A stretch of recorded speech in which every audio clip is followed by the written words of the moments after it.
செய்தியாளர் கோபிநாத் இணைகிறார். கோபிநாத், சுருக்கமாக உங்களுடைய தகவல்களை பதிவு பண்ணுங்க. கள்ளக்குறிச்சி கள்ள சாராயம் விவகாரம் தொடர்பாக லேட்டஸ்ட் தகவல்கள் என்னென்ன? தொடர்ந்து அதே பரபரப்பில் அதே சோகத்தோட முழுவதுமாக கள்ளக்குறிச்சி அரசு மருத்துவக் கல்லூரி மருத்துவமனை காவல்துறை கட்டுப்பாட்டை சட்டமே கொண்டு வந்திருக்காங்க. காரணம் பாத்தீங்கன்னா, இறந்தவர்களோட எண்ணிக்கை தொடர்ந்து அதிகரிச்சு வருது. இது வரைக்கும் 9 பேர் உயிரிழந்ததாக நமக்கு கிடைச்ச தகவலா பார்த்துட்டு இருக்கோம்.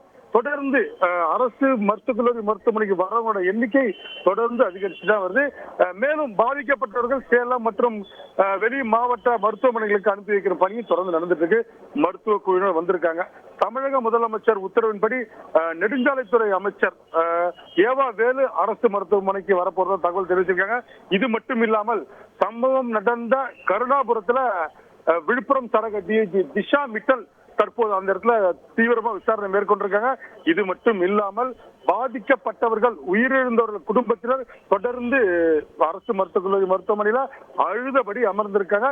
மேலும் பலி எண்ணிக்கை உயரும் என்ற அச்சத்துல தொடர்ந்து மருத்துவ குழுவினர் தீவிர சிகிச்சை கொடுத்துட்டு இருக்க தகவல் தான் தற்போதைய தகவலை பார்த்துட்டு இருக்கோம். உங்களுடைய தெளிவான தகவல்களுக்கு நன்றி கோபிநாத். செய்திகளை உடனுக்குடன் தெரிந்து கொள்ள உடனே சப்ஸ்கிரைப் பண்ணுங்க.